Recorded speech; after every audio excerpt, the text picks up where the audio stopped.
गिबिसिनथारावनो आं नैबे जमदुवार समस्तिनि केन्डिडेट जानानै नोंथांमोन मिडिया साफ्रोमखौबो आंनि गोसो गोरबोनिफ्राय अननाय आरो सिबिनायखौ जासिहरबाय। आरो बेजों लोगोसे दिनै नैबे जमदुवार समस्तिनि जेसेबांनाखि रायजो राजा साफ्रोमखौबो आंनि गोसो गोरबोनिफ्राय अननाय आरो सिबिनायखौ आरोबाव जासिहरनाय थाबाय।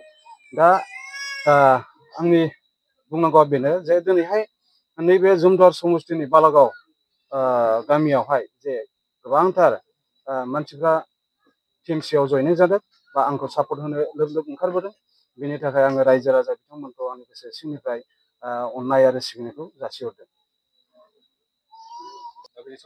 दा बिथांमोनहा फोरमायनाय बादिब्ला बिपिएफआव दंमोन, माखासे इउपिपिएलआव दङमोन आरो माखासे कंग्रेसआव दङमोन होननानैहाय बुंथिनानै लादों।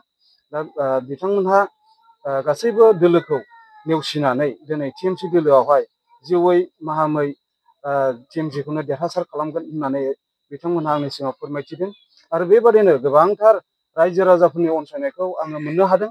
दिनै बे बालागाव ओनसोलावल' नङा, गोबांथार दाब दाब जायगायावहाय गासैबो आंखौ अनसायनानै दिनैहाय बिथांमोनहा आंखौहाय देरहासार खालामगोन होननानै जिद लादों।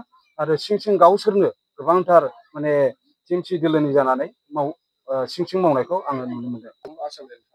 आङो देरहासार जागोनना सिगाङाव आङो 25 लादोंमोन, नाथाय दा आङो 27 बा 28आव देरहासार जागोन होननानै आङो आरोबाव मोनसे आंनि जौगानायखौ मोननो हादों। गिबिसिनथारावनो आं नैबे जमदुवार समस्तिनि केन्डिडेट जानानै नोंथांमोन मिडिया साफ्रोमखौबो आंनि गोसो गोरबोनिफ्राय अननाय आरो सिबिनायखौ जासिहरबाय।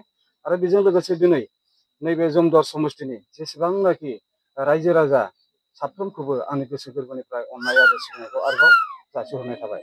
दा आंनि बुंनांगौआ बेनो जे दिनैहाय नैबे जमदुवार समस्तिनि बालागाव गामियावहाय जे गोबांथार मानसिफ्रा टिएमसिआव जयनिं जादों बा आंखौ सापर्ट होनो लोब लोब ओंखारबोदों।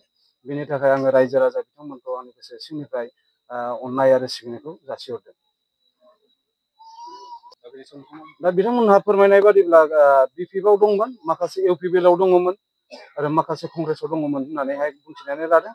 दा बिथांमोनहा गासैबो दोलोखौ नेवसिनानै दिनै टिएमसि दोलोआवहाय जिउयै माहामै टिएमसिखौनो देरहासार खालामगोन होननानै बिथांमोनहा आंनि सिगाङाव फोरमायथिदों।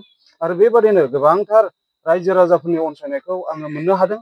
दिनै बे बालागाव ओनसोलावल' नङा, गोबांथार दाब दाब जायगायावहाय गासैबो आंखौ अनसायनानै दिनैहाय बिथांमोनहा आंखौहाय देरहासार खालामगोन होननानै जिद लादों।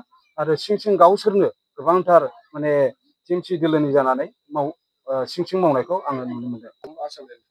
आङो देरहासार जागोनना सिगाङाव आङो 25 लादोंमोन, नाथाय दा आङो 27 बा 28आव देरहासार जागोन होननानै आङो आरोबाव मोनसे आंनि जौगानायखौ मोननो हादों।